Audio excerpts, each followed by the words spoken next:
everyone to stay for a brief 15 to 20 minutes para lang sa isang post-talk, post-show conversation and exchange siguro. No? Because we want to know your personal take para mas mapalalim natin yung ating understanding of the play by asking you what's your personal take. Pero dalawang plays na magkaiba, ano po ba yung most striking? What was the most striking moment? Pwede siyang moment or sino yung pinaka-striking na character sa inyo dun sa dalawang palabas? We have two, Kislap at Fuego, at saka yung Children of the For Alma. me, yung most striking, si Mark. Kasi, actually, yan yung literal araw-araw ko rin naiisip. Kunwari, nagta-travel, nakasakay sa sasakyan, tapos makikita ko yung mga tao sa kalsada, ganyan.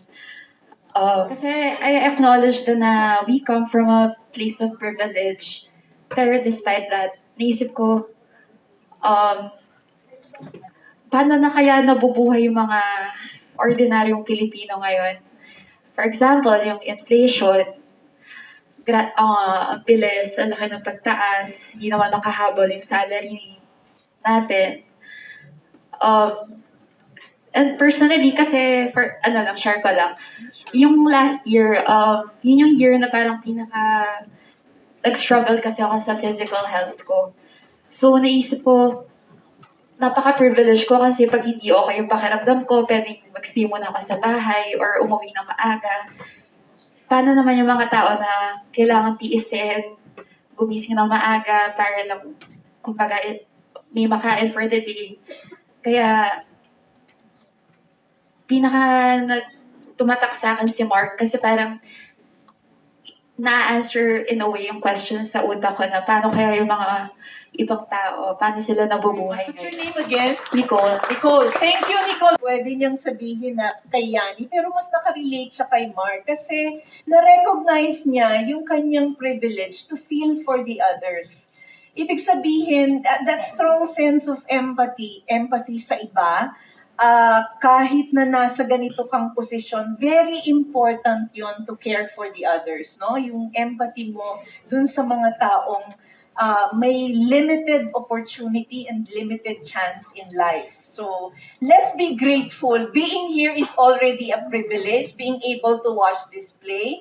And let's be grateful. Yun lang siguro yung magandang point ni Nicole. No? Very good. No, it's not lang, but it's a very good point. Thank you, Nicole. My name is Yuan.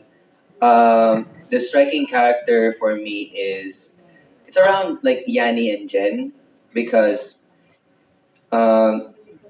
as a student and also wanting to live a good life, I strive to study hard. I strive to do what's best, and my goal is to provide for my family, for myself, to be self-sufficient. And when I saw Yani, yung character niya kahit ganun, kahit she's doing the best she can, and parang yun nga, she can afford things, but she still feels that it's not enough for her to feel like steady, to be less anxious about life, about future. She even talked about bringing kids to this world, and that's sad because to me, I do have this desire to maybe one day have children, but yun nga, with the state of this world, it fills me with anxiety, and that feeling strike me with Yani, and in the end, wala silang choice. They felt like they had to leave. I think yun nga, with the only way is to really fight for that choice of freedom because that freedom is stolen from us. And that's why I find them, lalo na din si Jen, she had no choice but to put on the uniform just so that she can kind of get by, not live a good life, but get by. So that is why I find those people striking po. And your name again? You won. Thank you. Palakpakan natin si you now. 21 as a student, nakikita na niya yung yung struggle na yon na pwede niyang harapin. But he's still striving. And yun siguro yung pwede nating panghawakan na no matter what, kahit na ma-push tayo sa edge na wala na tayong choice, we still have to move forward, still make a choice kahit gaano kahirap, and just move forward and continue walking. Okay? Thank you, Sa akin Yuan. ay si Gabriela / Diwata. No, paano ba? Gusto ko yung ideya ng paano tayo nakakalimot at paano ang tanging paraan para makaalala tayo ay makasiramuha doon sa mga kapre na kinatatakutan, mga kapre na iniiwasan natin kasi ito yung mga multo natin eh. Pero pagkatapos ng lahat, ng kislap, lahat tayo ay children of the algo pa rin. So yung kinukonsumo natin paulit-ulit, nawawala yung fuego eh. Nauwi lang tayo sa kislap, tapos babalik tayo sa Gabriela. Ang tanong kasi natin ngayon, kailan tayo magiging diwata? So yun po. Oh, ang ganda ng pagkoconnect ni teacher Bernadette, si Teacher Bernadette. Kinonect niya yung si Gabriela. At the end of the day, para kay Gabriela, nakikipaglaban siya pero kailangan yung idea ng pagkalimot, kailangan niyang mapaalalahanan, di ba? Ng kapre or ng outside world or ng magical world, mystical world, para lang malaman ano yung kanyang grounding and position. But at the end of the day, despite of all the struggles, medyo paradoxical, all of us are still children now at this present moment. We're all children of the algo, no matter what age, diba? We're all children of the algorithm. Our life now has become is being controlled by this whole algorithm, whether it's the digital world or the algorithm of the global world, diba? Algorithm of politics, algorithm of our country, algorithm of everything in our life, no? Thank you very much. At importante yung memory, no? Bringing that memory with us despite we are in this, nandito tayo sa situation na ito. Hi, my name is Denise, 42. I think one of the things that I realized about this, the play, especially with the whole cast of the Children of the Algo, it's the four responses of people, the fight, flight, freeze, and fawn, na because we're all stuck in this situation, in this system.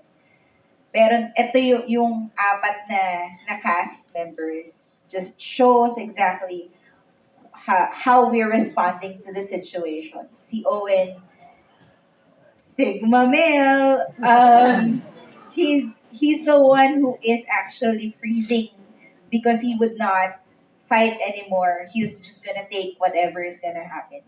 And then there's Jen who is fawning for content. And then si Yanni would be the one who's flying away. Ayaw niya na, alis na lang siya. And then Mark is the only one who's fighting. But I think all four is valid response, especially because lahat siya is informed by our own circumstances in life. And then, but there is a decision to be made at the end of the day of what you want to be. Yun lang. And also, like, amazing. Congratulations to the whole cast. Yes, all of them. Thank you. Thank you, Denise. Okay, very important din yung sinabi ni Denise. Response. Iba't iba ang response. All are valid. Depende dun sa circumstance. But may dalawang point akong gustong i-reiterate din. Actually, sinabi rin ni Denise yun. Our response is based on a choice and decision. Okay?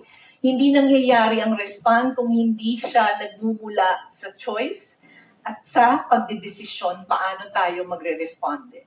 Siguro yung last question ko na, napanood ninyo dalawang play magkaibang daigdig. Okay? Let's try to make sense of the two by asking ourselves or answering this question na, what is the common thread narrative thread or common denominator na mayroon dun sa dalawa. Okay? Na hindi kayo nag-agree or doesn't sit well with you or you think is not helpful para sa inyo. Okay? So that's a very important note. What is that common narrative that exists in the two play that doesn't sit with you? Or hindi kayo nag-agree or not helpful? Feel ko po yung dalawang play po parang nagsisimbolize po sila na kahit in different era po sila, different time, may struggle po na parang sa isa parang Spanish conquerors and then the more modern daytime is yung more political era po natin na na lots of corruption, na parang walang voice yung mga voiceless. And ayun po, parang yung sa ginawa po ni Gabriela and ni Mark na we don't have to, it doesn't have to stay that way po na wala po tayong voice and we have the right to fight for it. And people should hear our voices. Or what we are fighting for din po. Maria po. Maria. Maganda yung sinabi ni Maria. Something that two things that she doesn't agree na parehong is the struggle against. It's not that you're disagreeing with the struggle, but you're disagreeing or it doesn't sit well with you, this whole colonial power that parang yung sumakop sa atin during that time, that there is this power against us, working against us. In those times, it's the Spanish period, and in this time, yung politicians who are corrupt, no, ini-imply dun sa dalawang play na yon. Yung mga challenges, societal challenges that works against the people. Okay, thank you, Maria. 73 years old there. Yes. Proudly so. Hindi naman that they don't sit well with me. Okay. Kasi they're two different genres altogether. Ibang-iba sila. Pero para sa akin, it's all about a certain kind of struggle. Yeah. Parang isa medyo mababaw, di ba? Because it's more of a fantasy meant for children. But I believe that every children's story and every fantasy story has as deep a message as the second play. The second play, very obvious and messaging. It's very, very strong. It's very in your face. You don't have to dig much. But I can understand. I've been through martial law. So I can commiserate with the feeling of being helpless, having to go through all the hardships. I'm from middle class family, pero I worked with all kinds of people all through my age. Tapos yung fantasy naman, iba yung struggle, but all of them boil down to two things. It's a matter of committing to something and making a decision on what you're going to do. Having an ideal and deciding, I'm going to do something about it. Nasa iyo yun eh. Nasa atin yung mga choices.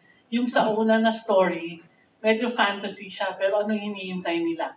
Yung isa, something called her. She didn't know. Gabriela, hindi niya alam kung anong tumatawag sa kanya. Pero merong tumatawag sa kanya. Yung ano naman, yung kapre, committed siya eh. Hindi niya masabi, pero hinihintay niya na he's been waiting for it to happen. And it finally happens. It was just a matter of igniting. The other one naman, iba-iba yung points of view nila. Pero pag finally naisip nila dahil kay Mark ba yun? Na siya yung trigger na he brought to light na pare-pareho tayo eh. Kahit na iba-iba yung pinanggalingan natin. Pareho yung problema natin. So for me, it's all about finding what the problem is, finding a solution, and committing to the solution. So, Thank you. Importante yung sinabi ni Ma'am. Actually, it's very much related to the question of what doesn't sit well with us. Because it's all about finding what is the problem, what is wrong, di ba? It's about finding what makes us uncomfortable. Diba? And what do we do when we are uncomfortable? What do we do when there is something wrong? When there is something not right? You cannot identify it yet, but it's important that you pinpoint it, you feel it, you pinpoint it, and then you do something about it. Shows na ginagawa na ganito, different staging, different story. But I don't understand why we have to be reminded. This is our core. This is real life. This is story. So parang nakaka-bother na, oh my God, kailangan pa bang ma-realize ng mga tao na ganito yung nangyayari? Eh, ito yung dito tayo nabuhay. Do we really need, I mean, it's the magic of theater, but do we really need something this spectacular, this magnetic in the stage, just to be reminded na, guys, tapak tayo sa lupa, galing tayo sa ganito, galing tayo sa ganyan. So, yun yung nakaka-bother kasi it's always been the same. Theater shows are here for something, for this kinds of message, hindi nyo pa rin na gigets. Yun lang, as a theater actor din, yun yung parang pagod na kami. Hindi nyo pa ma-gets yung ginagawa namin, yung message na sinasabi namin. Yun lang. Okay. Thank you. What's your name? Pao. Okay, Pao. Tama yung sinabi ni Pao, ano? Parang why do we still have to do these things? Why do we have to do the same play with the same message? But my question, and it's a very unsettling question. Let's agree that this is a very unsettling question. Because for me, we still have a very unsettling conditions and realities. And that is why we need to be reminded.